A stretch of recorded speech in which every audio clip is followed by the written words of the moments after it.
yang ada di dalam perusahaan itu. Kalau saudara masuk ke pabrik kertas, maka bayangan kita adalah, oh ada mesin-mesin pembuat kertas ya, ada apa ya yang kaitannya dengan kertas itu sendiri. Tetapi di dalam satu pabrik, main proses itu hanya salah satu dari keseluruhan proses. Ada unit-unit lain yang bisa kita kategorikan bukan main proses. Kalau pabrik kertas, main prosesnya adalah mesin produksi kertas, yang seperti itu. Tetapi mesin produksi kertas itu, maksud saya, bukanlah satu-satunya mesin atau unit produksi yang ada di dalam pabrik kertas. Pabrik itu membutuhkan unit-unit lain yang disebut sebagai unit penunjang, yang tanpa keberadaan unit penunjang itu, maka main proses tidak akan bisa berjalan dengan baik.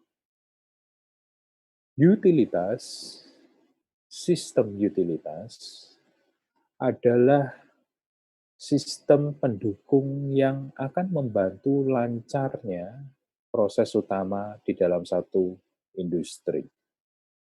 Jadi, kalau saudara datang ke pabrik kertas, oh iya, ada proses pembuatan kertas. Tetapi di dalam pembuatan kertas itu sendiri ada beberapa komponen-komponen pendukung yang mutlak dibutuhkan keberadaannya. Apa contohnya?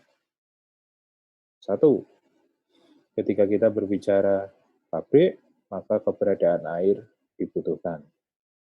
Dua, sumber energi. Karena mungkin pemakaian energi dari PLN tidak bisa menjadi satu-satunya sumber energi di pabrik itu. Dan hari ini berkembang macam-macam sistem utilitas ini, tetapi di pelajaran kita selama 14 SKS ini, kita akan belajar tentang air sebagai material esensial yang selalu ada dibutuhkan di dalam perusahaan, dan yang ada kaitannya dengan air, unit-unitnya, selain water treatment nanti cara menghasilkan airnya, adalah cooler dan boiler yang juga menjadi bagian dari sistem utilitas. Ya, nanti kita akan diskusi cooler, boiler itu apa. Nah, kita mau belajar itu, unit-unit pendukung. Itu adalah arah atau goal, tujuan dari kita belajar sistem utilitas. Dikaitkan dengan capaian pembelajaran, ini individu, jadi kalau pengetahuan, pengertian tentang sistem utilitas. Apa itu sistem utilitas? Unit pendukung. Apa itu unit pendukung?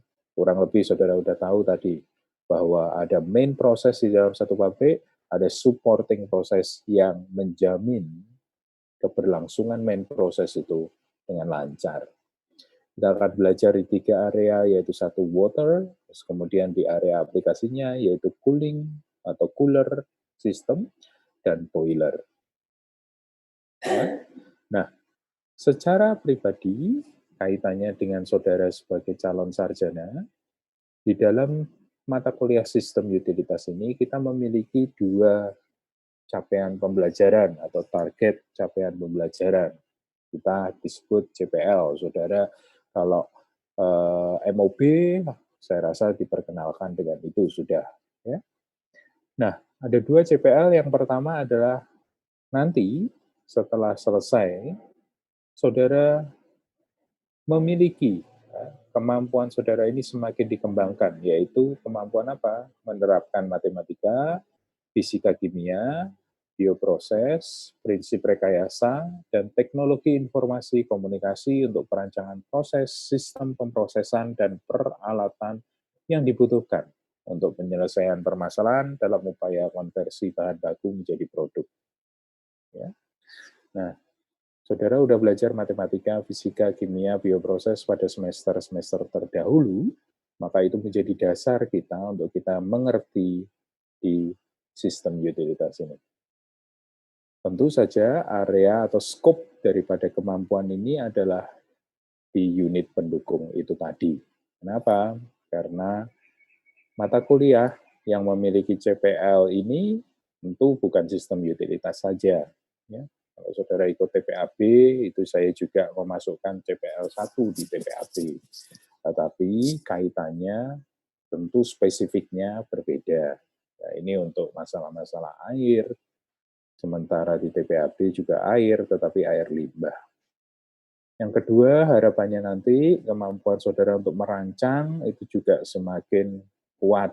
Merancang satu proses, mungkin proses pengolahan air, ya, sistem pemrosesannya, dan mungkin peralatannya bisa nanti menghitung, oh berarti kalau membutuhkan bahan kimia ini, kalau membutuhkan pipa ini, bak ini, itu berapa ya dimensinya.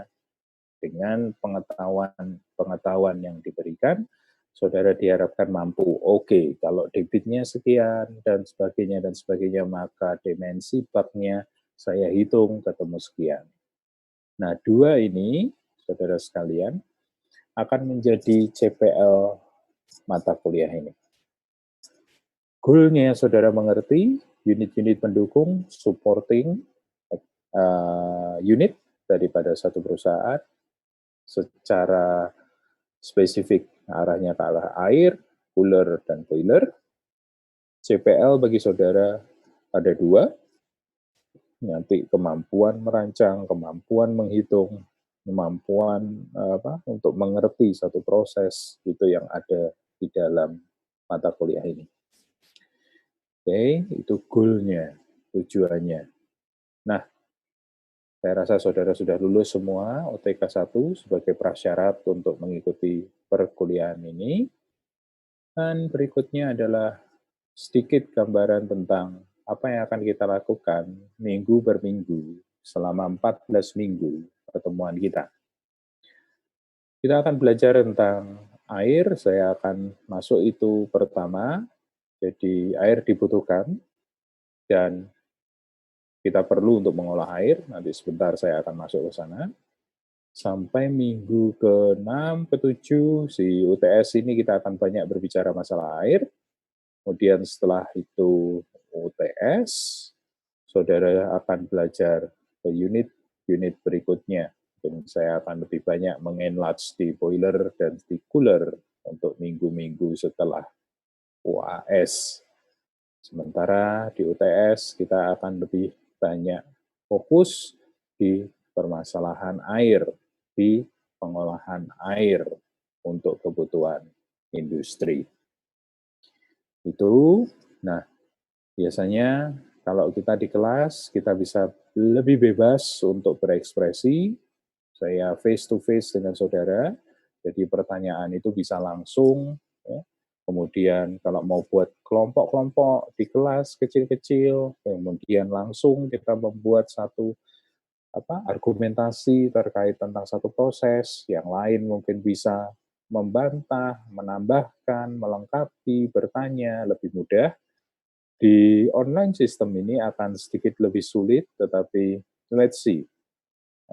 Kita akan mencoba memvariasikan metode pembelajarannya. Sekali lagi, harapan saya nantinya bukan hanya ceramah one way seperti ini, tetapi kita bisa lebih kreatif dalam beberapa hal.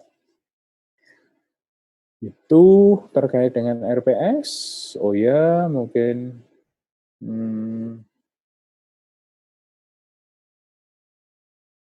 ini adalah yang biasa saya lakukan, beberapa alternatif antara 2-3 tugas, 1 di NTS atau nilai tengah semester. Ya. Nanti akan saya tunjukkan apa, tapi biasanya berkaitan dengan pemahaman saudara akan unit-unit pengolahan. Terus kemudian di UAS ada dua kemungkinan, yaitu kita akan punya atau mengerjakan proyek tentang boiler atau cooler, atau ada studi kasus terkait kondisi di perusahaan, mungkin ada masalah ini, masalah itu, dan saudara diminta untuk memberikan solusinya. Referensi, saudara bisa cek, ini di perpustakaan ada satu yang mungkin nanti akan saya tambahkan, saya informasikan ke saudara. Oke, Itu tentang RPS terlebih dahulu, tentang rencana pembelajaran kita dalam 1 semester. Terkait tentang sistem pembelajaran, apakah ada pertanyaan atau usulan dari saudara? Mungkin usulan enaknya dibuat bagaimana, dibuat begini, begitu, dan sebagainya. Silakan.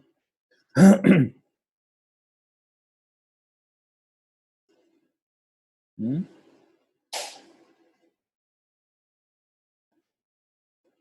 How many people with us? 58.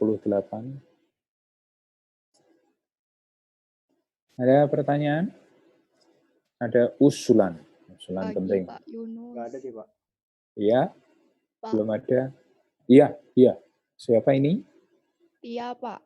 Tia, oke Tia. Pak, mungkin waktu Pak Yunus jelasin bisa di-record, Pak. Jadi nanti bisa dilihat lagi kalau misal kurang paham. Oh, oke. Iya. Baik, nanti begitu masuk materi atau di minggu-minggu berikutnya saya record ya. Thank you, Tia. Terima kasih, Pak. Yuk. Ada lagi? Teman-teman.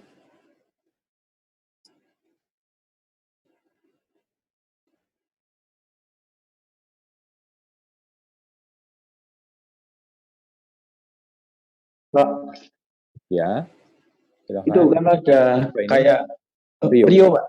Rio. Kalau ada kayak contoh soal yang ada perhitungannya panjang, dibuat kayak video yang dimasukkan YouTube, itu cukup efektif, Pak.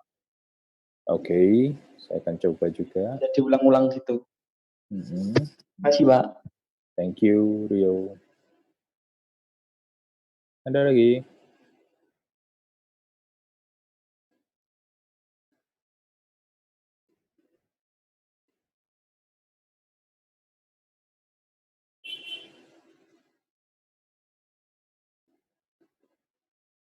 Ada lagi?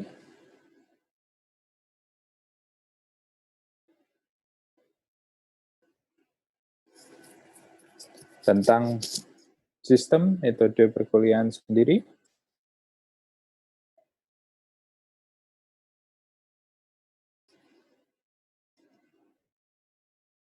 Apakah ada?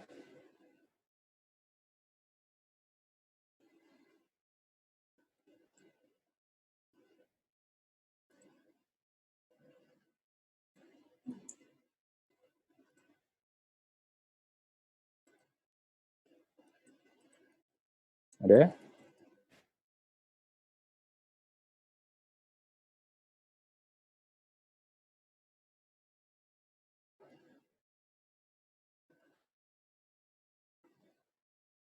Untuk sementara tidak ada, Pak.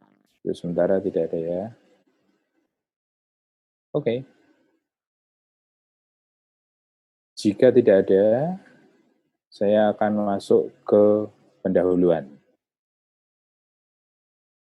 Saya akan masuk ke pendahuluan.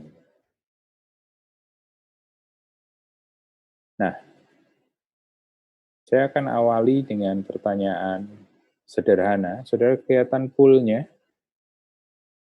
Ada pertanyaan di situ? Saudara kelihatan? Halo? Halo? Share screen-nya belum nyala mungkin Pak, atau gimana? Oh, sebentar, belum nyala ya. Ini dia. Oke, udah Pak. Oke, coba saudara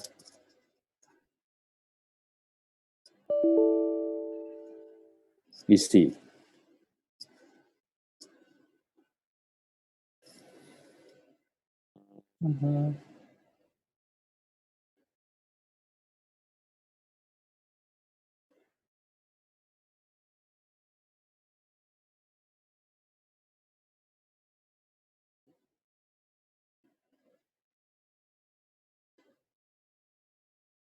Yuk, masih 22 orang lagi. 17 yang belum menjawab.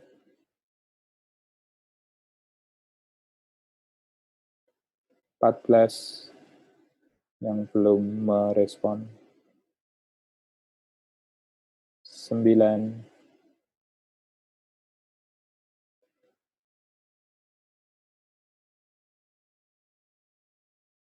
6 lagi.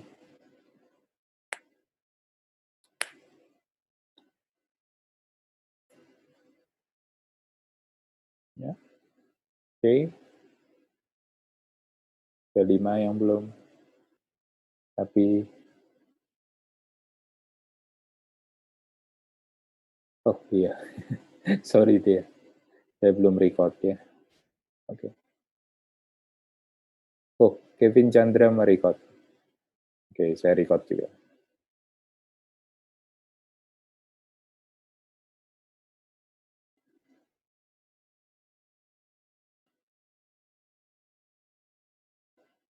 Ya. Sambil menunggu yang 2, tampaknya jawabannya sudah mutlak. Saya menanyakan satu pertanyaan yang sederhana, apakah keberadaan air bersih mudah untuk didapatkan? 73% atau 40 dari 55 dari 40 dari 55 ya, 73% dari saudara mengatakan salah, sementara 27% mengatakan benar. Boleh saya tahu alasannya masing-masing perwakilan ini yang mengatakan salah atau yang mengatakan benar, kira-kira apa pendapat atau argumentasinya? Yuk.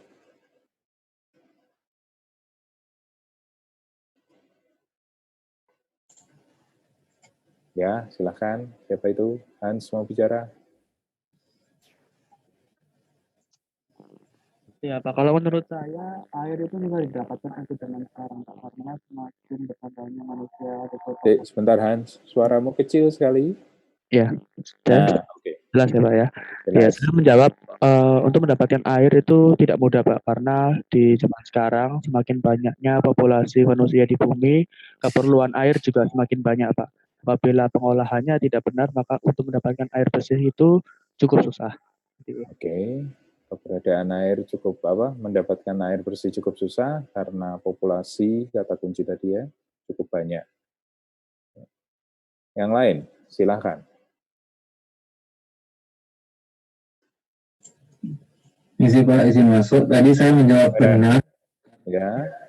Balik lagi sebenarnya tergantung di mana posisi kita berada Pak. Kalau misalkan di daerah perkotaan mungkin jauh lebih mudah karena infrastrukturnya juga udah lebih baik dibandingkan daerah yang tertinggal gitu masih Pak. Jadi untuk mendapatkan air bersih sudah ada water treatment, sudah ada jalur pengairan yang lebih baik dibandingkan di pedesaan. Oke. Jadi Feren ngomong di daerah perkotaan itu lebih mudah mendapatkan air bersih daripada di daerah pedesaan karena infrastruktur yang sudah semakin baik, gitu ya. Oke. 2, 3 lagi, please. Pendapatnya.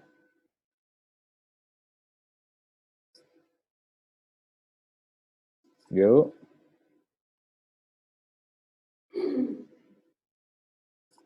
Duh, siapa? Saya Pak, Rio, ya. saya tadi jawabnya, rumah saya di pedesaan, cuman kalau saya lihat di pedesaan pun pengolahan air bersihnya itu sudah mudah juga gitu loh Pak. Oke, kenapa mudah di sana? Karena salurannya itu langsung bisa nyambung sampai kota gitu Pak. Jadi di pedesaan pengolahannya ada itu pengolahan nyambungnya air. udah sampai desa gitu. Oke. Nyambungnya sudah sampai desa. Desa mana itu? Jangan-jangan kamu pinggirnya kota. Enggak, saya di Lamongan Pak. Jauh Pak. Oke. Thank you, Rio. Ayo, 1, 2 lagi. Give me your opinion.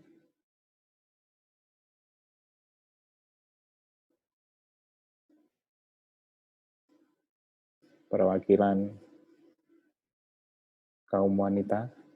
Sudah 3 cowok-cowok yang memberikan pendapatnya. Siapa?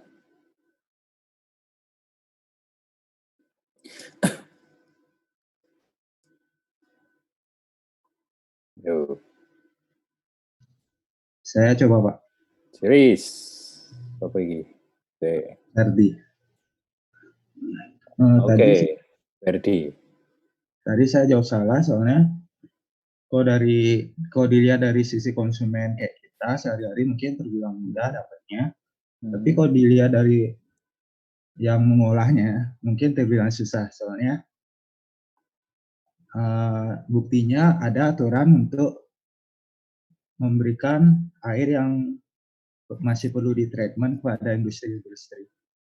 Kalau terbilang mudah, harusnya kan kasih aja langsung air bersih ke industri-industri. Oke, kenapa kok malah diatur gitu Kak? Kenapa kok ada peraturan gitu ya, Ferdi? Maksudnya. Oke. One more, interesting, macam-macam sudut atau point of view-nya. Silakan.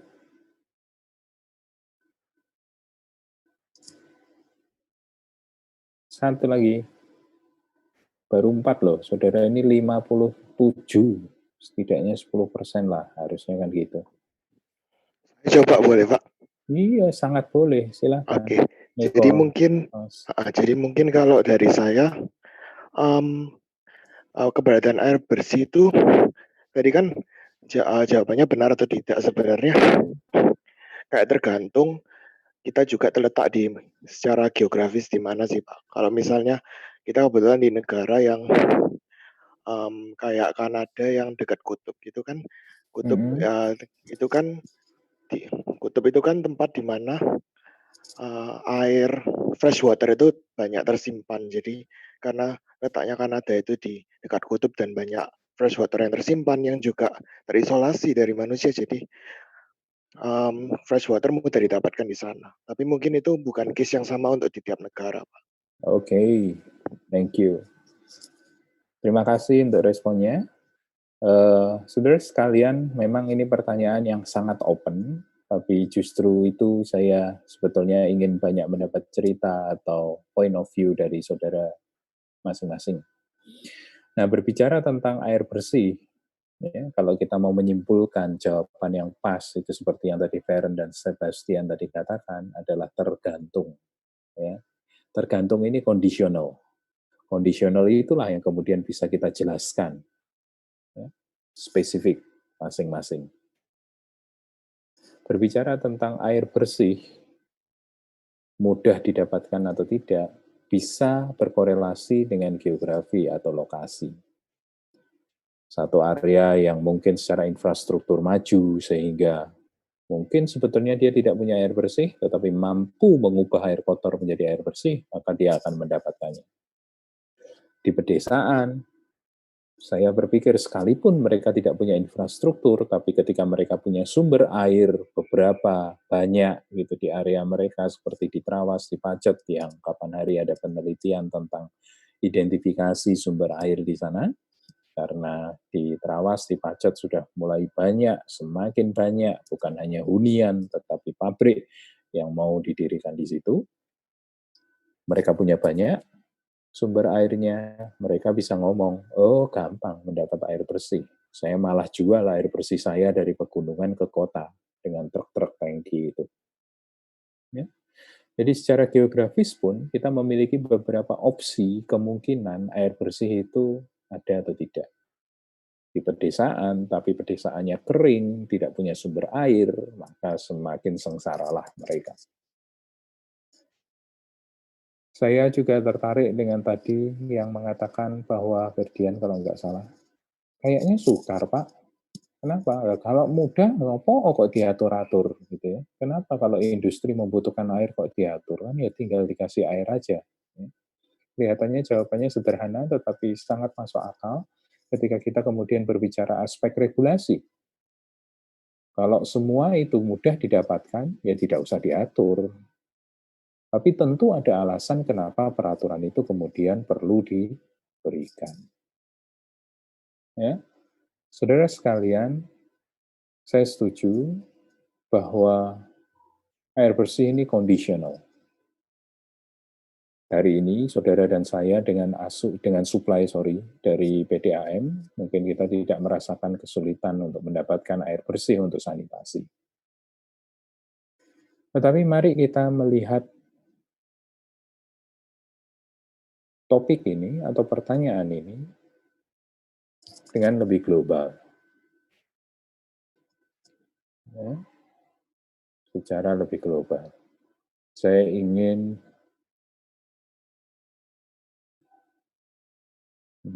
mana? Ini dia.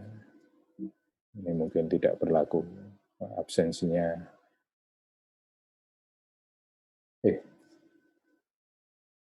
Okay, this one.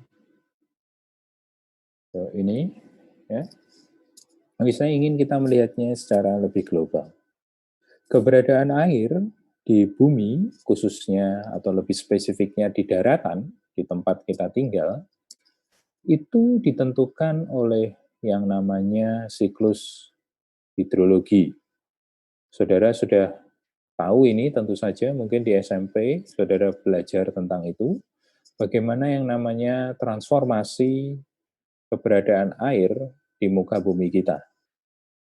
Kita tahu bahwa air ada itu melalui sebuah sequence atau siklus itu tadi yang cukup unik. Diawali dengan penguapan, di mana kemudian air berubah bentuk dari liquid, kemudian ada di dalam bentuk yang ada di atas awan, gitu ya.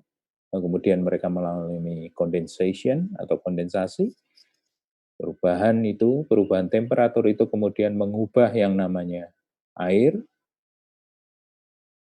yang tadi menguap turun kembali dalam bentuk air. Dan kalau itu kemudian di daratan, kita akan mendapatkannya ketika kita mendapatkan hujan atau presipitasi.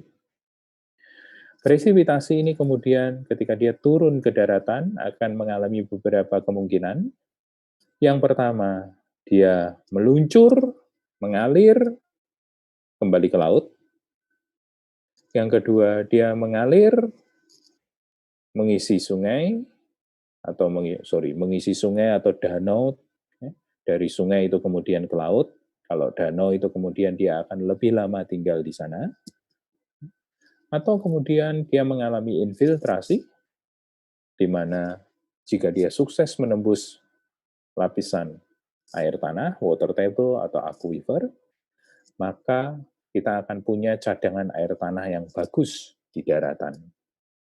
Jika dia hanya ada ya, di bagian subsurface bagian atas, mungkin dia akan kembali ke permukaan.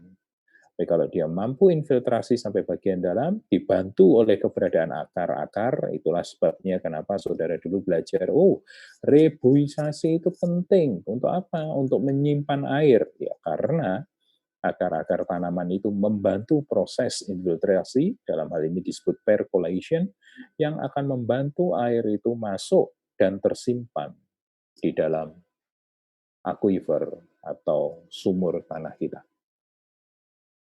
Ya.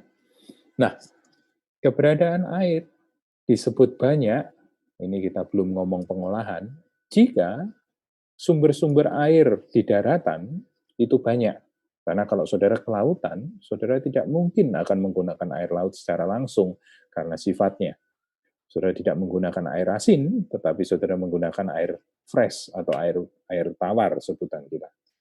Ya, yang mana itu ada di sungai, di danau, atau di groundwater atau di air tanah kita. Pada kondisi di mana lapisan subsurface atau tanah kita tidak terlalu baik, tidak mampu menahan groundwater, maka yang terjadi adalah air itu akan kembali ke laut dari bawah tanah. Ya, pada beberapa kondisi di mana daratan terdesak oleh lautan, kondisinya akan lain dan lebih jelek, di mana ada infiltrasi air laut. Jadi air laut masuk dari subsurface, dari bawah tanah, dia mendesak ya, lapisan atau bagian atau porsi daripada fresh water yang mestinya tersimpan di dalam air tanah itu. Nah, itu sebabnya sering atau kita mendengar gitu ya, ketika kita menggali air untuk mendapatkan air tanah, orang ngomong, airnya asin, gitu ya. Kenapa? Ya, mungkin ada infiltrasi. Biasanya terjadi di area-area yang dekat laut.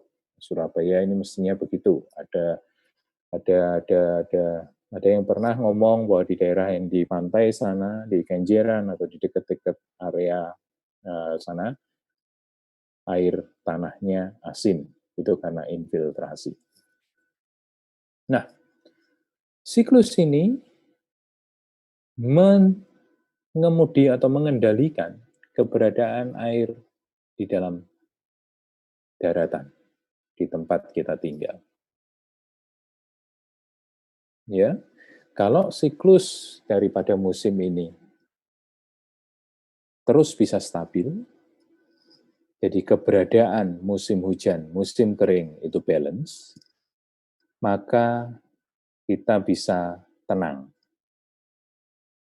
Tetapi apabila keberadaan atau proses perpindahan musim ini tidak smooth atau tidak lagi normal seperti dulu, di mana mungkin sekali musim kering akan lebih banyak daripada musim hujan bagi area-area tertentu, musim hujan lebih banyak daripada musim kering di area-area yang lain, maka akan terjadi imbalance atau ketidakseimbangan keberadaan air di daratan.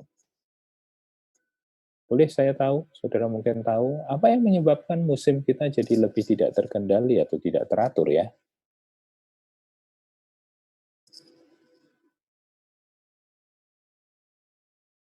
Ada yang bisa memberi pendapat? Dulu, saudara mungkin belum lahir, saya ya setidaknya, diajari bahwa pada bulan April sampai bulan apa, itu musim hujan. Bulan ini Oktober sampai bulan April, itu musim kering atau kebalik ya. Itu musim hujan, itu musim kering. Pokoknya pasti gitulah, 6 bulan, atau mendekati itu. Dan cocok, kan gitu. Tapi hari ini, tidak lagi.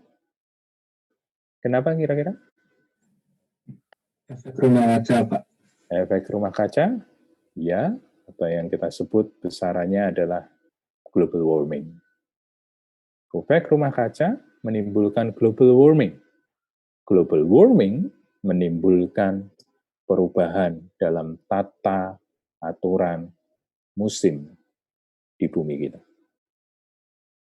Ketika satu area lebih panas dari area yang lain, ketika satu area temperatur ambient atau lingkungan, temperatur lingkungannya mengalami kenaikan dari waktu-waktu yang lalu, ternyata itu tidak sekedar berpengaruh pada, waduh dulu saya dingin loh, sekarang sumuk ya, hanya berpengaruh pada keringetan atau tidaknya, gitu.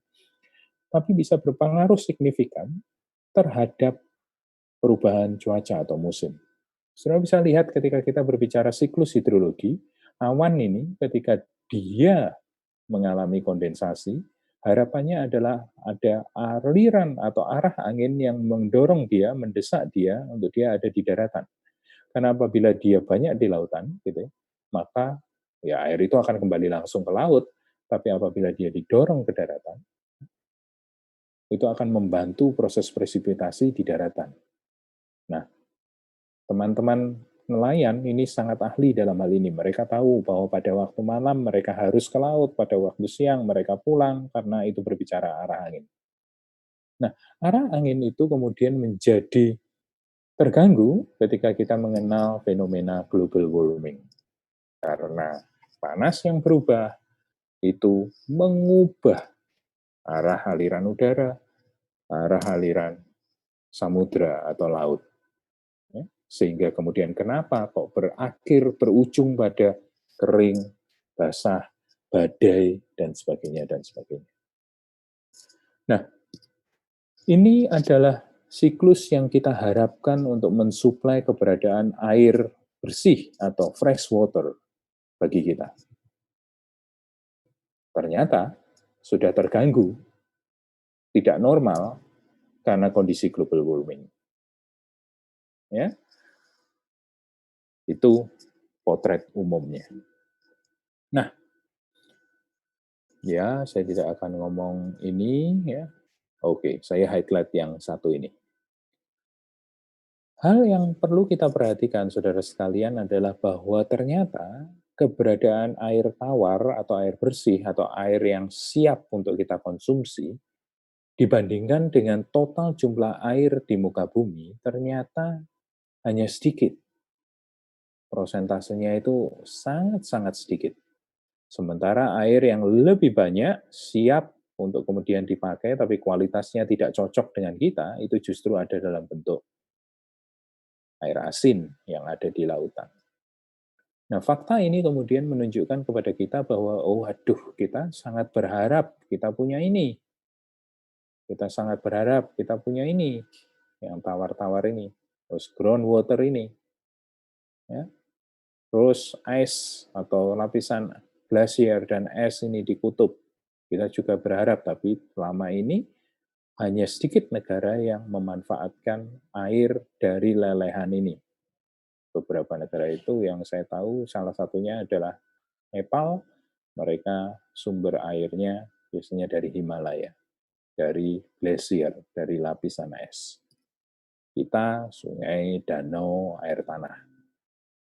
Fakta ini menunjukkan bahwa sudah diganggu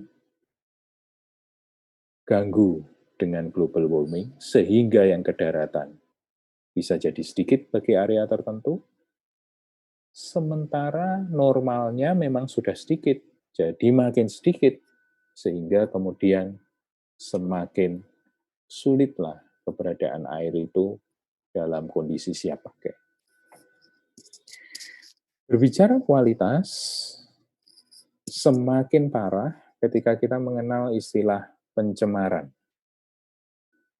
Air di permukaan, seperti sungai, adalah air yang sangat mudah untuk tercemar. Kenapa? Saudara tahu atau mungkin saudara akan lebih tahu nanti kalau saudara di TPAB, bahwa ya ini menjadi tempat favorit untuk pembuangan sampah.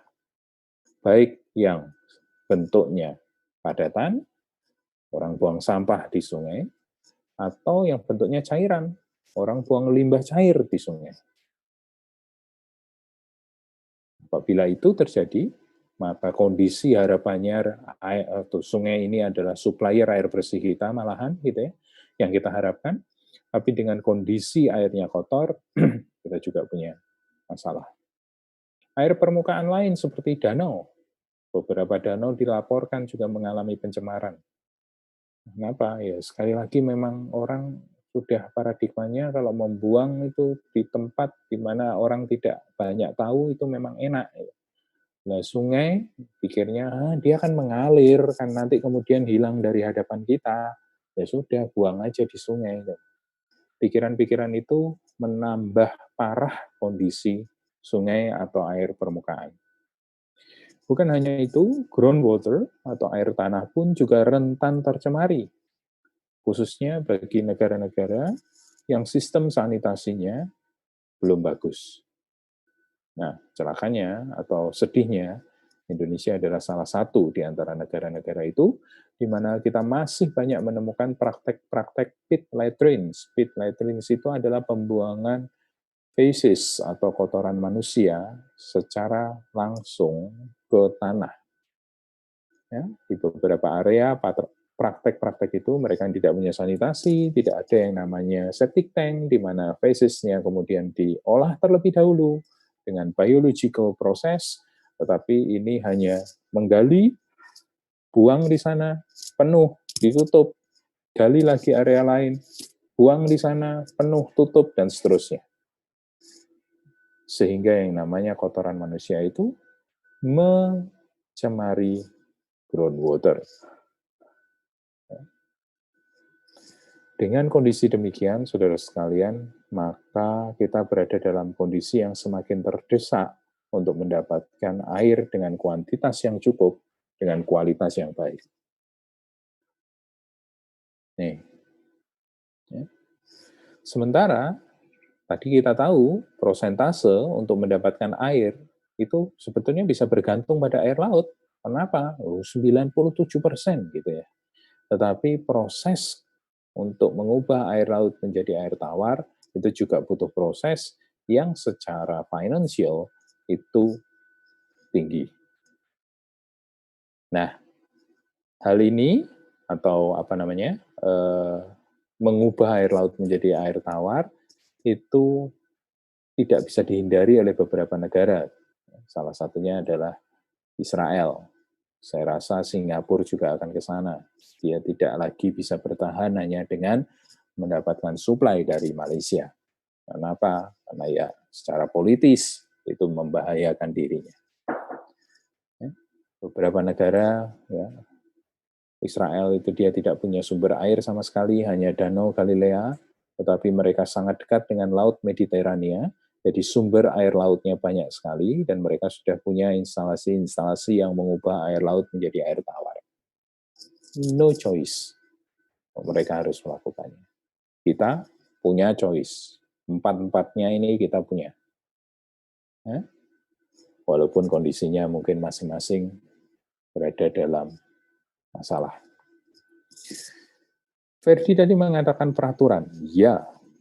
Kenapa? Karena pemerintah menyadari, kita semua menyadari bahwa apabila air itu hanya kita ambil baiknya aja, tetapi buruknya kita terus timpakan ke dia, maka baiknya untuk kita pada suatu ketika akan habis. Nah, ketika itu terjadi, maka sangat berbahaya. Oleh karena itu, maka pemerintah membuat peraturan bahwa pemakaian air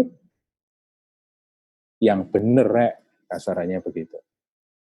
Mereka punya beberapa peraturan terkait, saudara tahu itu di TTIL, itu, yang mengatur kualitas badan air, yaitu air-air dengan kualitas tertentu, itu bisa dipakai langsung sebagai air minum, pada sungai yang lain airnya untuk bahan baku air minum itu, sementara pada sungai yang lain airnya hanya untuk keperluan perikanan dan peternakan, sementara yang lain itu untuk industri, ya, untuk industri dan pembangkit listrik. Perlu ada penggolongan, kenapa? Karena apabila tidak demikian, kita hanya akan menghabiskan air, padahal pada suatu ketika asupan dari siklus hidrologi itu berkurang atau berhenti mungkin tidak, tapi berkurang, maka akan menyebabkan kita punya cadangan air bersih semakin kecil atau semakin sedikit. Oleh karena itu, perlu diatur. Yo, masih tak mangan mau. Hanya penuh. Nah, sudah ada yang makan. Nah, saudara sekalian, oleh karena itu, maka kita bisa katakan dengan kondisi real bahwa keberadaan air semakin berkurang, belum lagi ditambah dengan peraturan di mana apabila kita menempatkan posisi kita sebagai pelaku industri, ternyata kita nggak boleh loh mengambil air bersih langsung dari sumbernya. Nggak boleh. Kalau kita lihat, kita mengambil air atau industri itu mengambil air justru di kelas yang paling akhir. Ini memiliki implikasi yang sangat penting, yaitu bahwa industri berarti tidak mungkin atau sulit untuk berdiri di area hulu. Mungkin para pelaku industri yang lalu tadinya berpikir bahwa mendirikan industri yang dekat sumber air kan enak gitu. Kita punya yang namanya supplier air langsung bersih kualitasnya. Tapi dengan peraturan ini itu tidak memungkinkan lagi. Kenapa? Karena industri hanya boleh mengambil air di sungai kelas D atau kelas 1, 2, 3, 4 kalau itu acuan sekarang. Nah, berbicara kelas 4 atau kelas D, itu kualitas airnya itu lebih buruk daripada kualitas di atasnya, golongan 1, golongan 2, golongan 3. Bisa jadi kualitas D ini adalah kualitas yang tidak cocok dengan kualitas yang dibutuhkan di internal industri mereka. Oleh karena itu, dikatakan bahwa pemanfaatan air secara langsung bisa dikatakan hampir atau mustahil. Loh Pak, ada tuh yang mendirikan air ya seperti aqua, ya, air minum dalam kemasan. Ya, mereka pakai itu sebagai bahan baku. Tapi ada satu peraturan tentang pemanfaatan air tanah dan bagaimana mereka harus membayar dalam tanda kutip konsekuensinya. Artinya tidak boleh hanya ekstraksi, tetapi mereka harus recharging atau memasukkan air membantu proses pemasukan air ke dalam air tanah. Saudara mungkin tahu ada beberapa pabrik air minum dalam kemasan yang CSR, saudara tahu CSR, Corporate Social Responsibility, itu hampir semuanya dirupakan dalam bentuk program-program yang baik secara langsung maupun tidak langsung berhubungan dengan groundwater recharging atau pengisian air tanah kembali. Salah satu bentuknya apa? Itu tadi, reboisasi. Mereka membantu area-area desa atau tempat di mana industri mereka berdiri untuk melakukan reboisasi. Karena jika tidak, ya pada jangka panjang itu akan merugikan mereka. Bayangkan kalau mereka kemudian nggak punya bahan baku lagi, maka mereka itu tidak punya produk. Begitu. Tetapi air yang dipakai untuk utilitas, kembali ke istilah utilitas, ke unit-unit penunjang, kalau pakai groundwater, tidak boleh. Industri hanya diizinkan mengambil air dari sungai golongan 4 atau kelas 4 atau kelas D, yang notabene kualitasnya bisa dipastikan tidak cocok dengan kualitas yang mereka butuhkan untuk proses produksi mereka. Oleh karena itu kemudian kita masuk di dalam ini, bahwa pemanfaatan air secara langsung itu bisa dikatakan mustahil. Nah, mari kita masuk ke dalam scope atau level industri. Menurut saudara, apa toh fungsi air di dalam industri?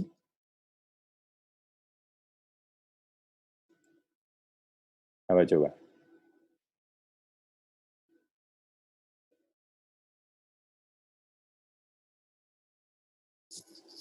Apa fungsi air di industri?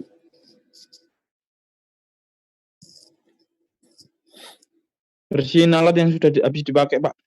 1, untuk pencucian, pembersihan. Thank you, Rio. Bahan baku, Pak. Sorry? Bahan baku. Oke, Produksi. very good. Sebentar.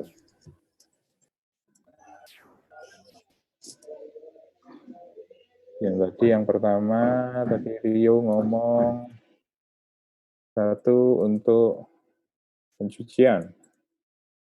2, bahan baku. Lagi? Pembangkit listrik bisa, Pak? Sebagai media untuk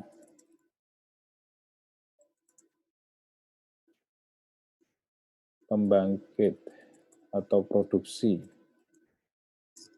listrik. Lagi?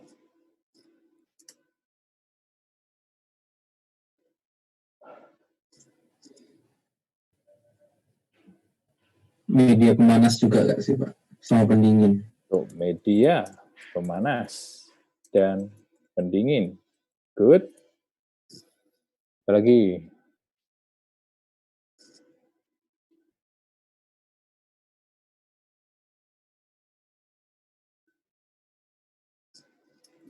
Sudah? Ada masih. Apa kira-kira? Pengolahan limbah, Pak. No. Pengolahan limbah mungkin agak berbeda karena air limbahnya yang diolah, oke? Mungkin sebagai byproduct, nanti saya ke sana. Tony, sebagai pelarut, bisa jadi. Apalagi?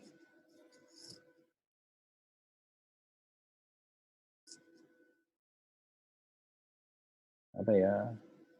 Yang gampang apa?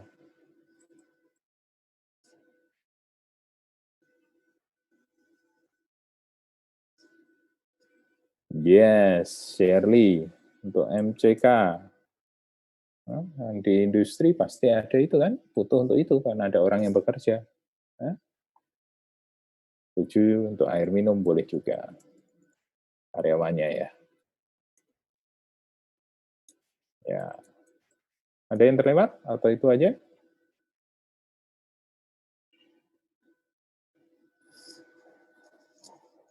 Tidak ya? Jadi kebutuhan air di dalam industri itu mulai dari yang bersinggungan dengan manusianya sampai yang bersinggungan dengan prosesnya.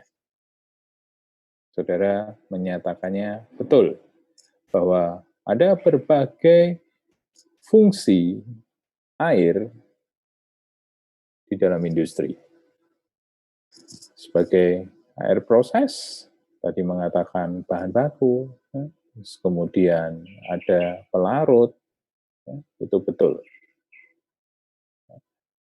Terus apa lagi? Sebagai pendingin, betul sekali. Penukar panas, untuk pemanas, untuk pendingin, ya. Untuk energi, umpan boiler, bahan baku steam, yang steamnya dipakai energi, atau steam sendiri kegunaannya macam-macam sih ya. Bukan hanya untuk pembangkit listrik, tapi steam juga bisa dipakai untuk pengering, bisa dipakai untuk disinfektan, dan sebagainya, dan sebagainya. Air sanitasi, ya, seperti yang tadi Shirley katakan, juga menjadi bagian dari kebutuhan air di industri. Nah, saudara sekalian, masalah yang sering dihadapi di industri terkait tentang keberadaan air itu tetap di dua hal itu. Yang pertama adalah kuantitas, yang kedua adalah kualitas. Industri sering menghadapi masalah karena ketika suplai air atau kuantitas yang diharapkan itu ternyata tidak bisa dipenuhi oleh sumber yang menyediakan air itu. Oleh karena itu, mendirikan industri juga menjadi hal penting masuk dalam pertimbangannya adalah melihat apakah di area di mana dia akan berdiri itu ada suplai air yang cukup. Ya, suplai air aja tidak cukup, tetapi suplai air yang cukup. Karena apa? Karena dia membutuhkan air banyak, suplainya ternyata tidak banyak, bisa berbahaya. Beberapa industri membutuhkan yang namanya air dalam jumlah banyak. Tadi saya sebut pabrik kertas, mereka butuh air sangat banyak sekali. Pulp processing juga butuh air sangat banyak sekali, sehingga mereka harus memastikan lokasi pabrik mereka ada di area di mana keberadaan air cukup untuk mereka. Yang kedua berbicara masalah kualitas. Karena apabila kuantitas cukup, itu satu sudah masuk, tetapi kualitas seringkali juga masalah. Kenapa? Karena air yang dibutuhkan di industri, sebagaimana yang tadi disebutkan, ini tentu memiliki kriteria tertentu, toh? Disebut air proses, bisa dijadikan air proses, bisa dijadikan pelarut. Itu kalau gimana? Apakah iya semua air dalam berbagai kondisi, dalam berbagai kualitas, itu bisa dipakai? Tampaknya tidak. Mereka punya persyaratan. Air pendingin, air umpan boiler. Jangankan itu, saudara aja di sanitasi juga pasti saudara punya kriteria air ini layak saya pakai atau tidak. Kalau saudara mungkin ke WC umum melihat air di dalam bak mandinya itu kuning dan sebagainya, mungkin saudara akan berpikir, waduh, ini apa iki? Seperti itu. Jadi, karakteristik menjadi hal yang dibutuhkan. Masalahnya, karakteristik itu kalau di air permukaan bisa terganggu karena pencemaran itu tadi. Ya. Nah, dampak yang mungkin muncul terkait dengan ketersediaan air dan kualitasnya di dalam industri bisa bersentuhan dengan tiga hal ini. Korosi kerak nanti kita akan bicarakan, tapi yang kaitannya langsung dengan industri adalah kontinuitas proses produksi dan kualitas daripada produk yang dihasilkan. Saudara pakai kertas saudara putih atau ada kekuning-kuningannya? Putih ya. Nah, kertas yang putih itu tentu dipengaruhi oleh beberapa hal. Benar bahwa ada proses bleaching di dalam paper making proses. Tetapi mereka juga punya persyaratan air. Air di dalam pabrik kertas dipakai sebagai media untuk membuat pulp atau bubur. Ya, membuat kertas itu tampaknya sederhana. Jadi pulp atau serat-serat baik dari yang pulp alami atau pulp asli dari pohon maupun dari hasil daur ulang kertas bekas, itu dibubur dulu. Nah, dibubur itu kan menggunakan air banyak. Nah, air itulah yang harus dalam kondisi bagus, karena apabila tidak, dia akan berpengaruh terhadap produk, terhadap yang namanya kertas itu sendiri. Jika airnya saya sebutkan seperti tadi, kekuningan dan sebagainya, wah, mereka mungkin harus menambahkan bleaching agent yang semakin banyak. Nah, itu kan cost, tidak dikehendaki. Ya. Beberapa industri kalau tidak ada air, dia berhenti. Maka apabila benar tidak ada industri, ya sudah, itu mengganggu, tidak ada air, ya sudah, itu akan mengganggu kontinuitas prosesnya. Ya, kualitas juga akan menyebabkan, kualitas yang buruk akan menyebabkan korosi kerak pada peralatan. Nanti kita bicarakan itu. Nah, oleh karena itu, saudara sekalian, pengolahan air bersih dibutuhkan. Kenapa? Karena kita mau mendapatkan kualitas air yang dikehendaki, cocok, sesuai dengan kebutuhan yang diharapkan, distandarkan oleh industri. Ya, jadi itu tujuan kita. Sedikit menyinggung, tadi ada yang mengatakan air limbah. Kita sedang berbicara air bersih, artinya air itu dipakai untuk kebutuhan industri, proses produksi. Air limbah adalah air yang keluar dari sisa produksi sebelum kemudian dibuang ke badan air penerima. Jadi sama-sama airnya tetapi berbeda ya. Air bersih itu kita ngambil air dari sumber, kita olah untuk keperluan industrinya, prosesnya. Air limbah itu adalah air yang dihasilkan dari proses produksi sebagai byproduct atau produk samping yang kemudian maunya dibuang. Nah, pembuangan air limbah pun sama, ada peraturannya. Ya, di utilitas kita membicarakan yang air bersihnya untuk kebutuhan industri itu. Begitu ya. Nah, pertanyaan saya untuk saudara. Air disebut bersih itu kalau bagaimana?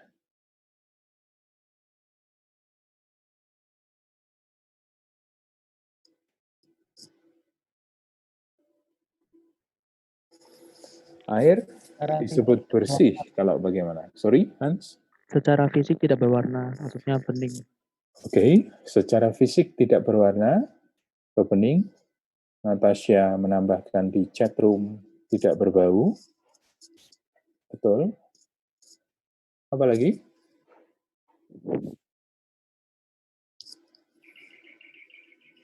Steril, Tony. Steril itu maksudnya berarti ada berkaitan dengan bakteri. Berkaitan dengan bakteri, steril. Terus kemudian kandungannya tidak merusak lingkungan. That's very interesting, Abdulaziz. Ya. Apa yang tidak merusak lingkungan, kita bisa mendefinisikannya lebih detail lagi. pH yang standar, Erian. Kemudian Amelia mengatakan POD, COD sesuai ketentuan. Alexander mengatakan POD-nya rendah. Good. Nah, saudara sudah mengenal beberapa istilah. Jadi untuk menetapkan bahwa air itu bersih, ada patokannya. Ya, atau istilahnya adalah ada parameternya. Air disebut bersih jika A-nya begini, B-nya begitu, C-nya begini, ya, D-nya begitu, dan sebagainya. Itulah yang kemudian membuat kita bisa mengambil kesimpulan bahwa air ini layak untuk saya pakai sebagai pelarut. Air ini layak untuk saya pakai sebagai bahan baku. Air ini layak saya pakai sebagai umpan boiler, dan sebagainya, dan sebagainya. Ada ketentuan, ada indikator yang menetapkan kualitas air itu. Atau yang kita kenal dengan istilah parameter air bersih. Ya. Nah, saudara sekalian, saya akan mengakhiri pertemuan kita hari ini. Masih ada 30 menit mestinya, tapi saya ingin 30 menit ini saudara pakai untuk preparation terkait dengan parameter air bersih. Oke. Minggu depan kita akan ketemu. Saya ingin saudara mempersiapkan tentang, cobalah cari parameter air bersih itu apa saja. Kemudian ambillah satu contoh.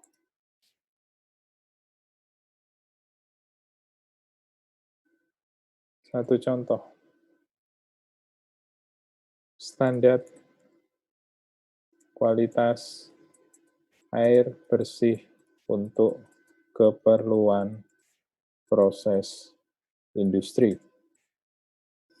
Ya, saudara mungkin bisa mengambil contoh, oh kalau air ini dibutuhkan untuk, tadi itu pabrik kertas, air yang dibutuhkan oleh pabrik kertas, parameternya ini, nilainya harus segini, segini, segini. Ya, itu maksud saya. Ya, saudara bisa berdiskusi, bertiga, ini banyak ya, bertiga, atau berempat, berlima, terserah saudara. Tapi yang saya inginkan adalah minggu depan, kita sharing. Itu yang saya sebutkan, supaya tidak hanya saya sumber saudara belajar, tetapi kita bisa saling melengkapi satu sama lain. Artinya ya? Jadi diskusilah mungkin di WA atau di apa, bertiga, berempat, berlima, terserah saudara dengan siapa, ya, di topik ini.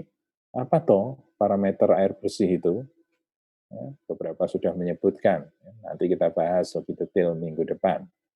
Terus kemudian yang kedua, ambillah satu contoh terkait tentang standar kualitas air bersih untuk keperluan proses industri. Keperluan proses industri kan macam-macam kan? Tadi kita udah ngomong. Satu grup atau satu grup diskusi itu tadi ambil satu contoh aja. Oh, kalau untuk air ini yang harus diperhatikan, ini yang harus diperhatikan, dan sebagainya, dan sebagainya. Oke?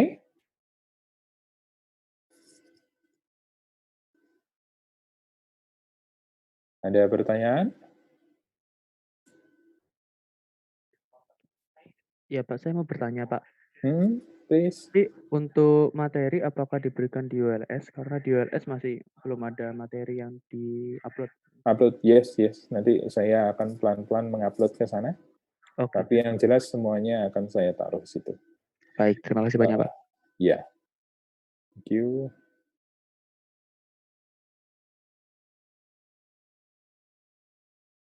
Gitu ya. Nah, saya akan coba itu cara seperti, cara seperti ini. Good. Jika tidak ada pertanyaan, saya lagi berpikir ketika kita Zoom kelas, saya tidak akan berlama-lama dalam arti one way direction gitu. Tapi mungkin kita akan bisa saling silang seperti itu. Karena tentu saudara fokus 1,5 jam itu juga tidak mudah.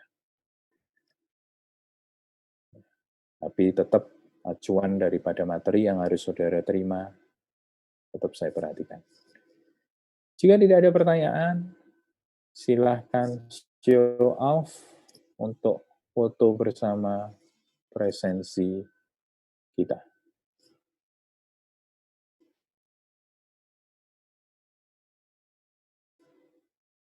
Sabar ya, kita ada 58, ada 3 layar di komputer saya, jadi mesti satu-satu.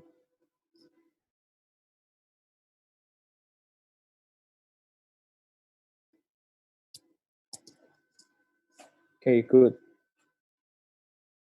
Jika saudara mau minggu depan terkait tentang parameter air bersih itu, dan contohnya, Saya tidak membatasi, saudara boleh nanti sharing secara oral langsung, atau kalau saudara punya media, saya tulis saja di PowerPoint supaya lebih juga boleh. So up to you. Silakan melihat di kamera. Ini halaman pertama. 1, 2, 3. And halaman kedua mulai Evander sampai Priscilla. Evander belum kelihatan.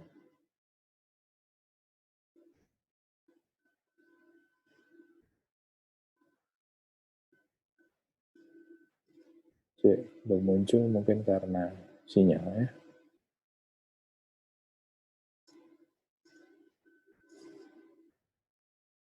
Yuk, halaman 2. Dan halaman 3 mulai Kenny Yohanes sampai Albert Stephen. Dio Dharma.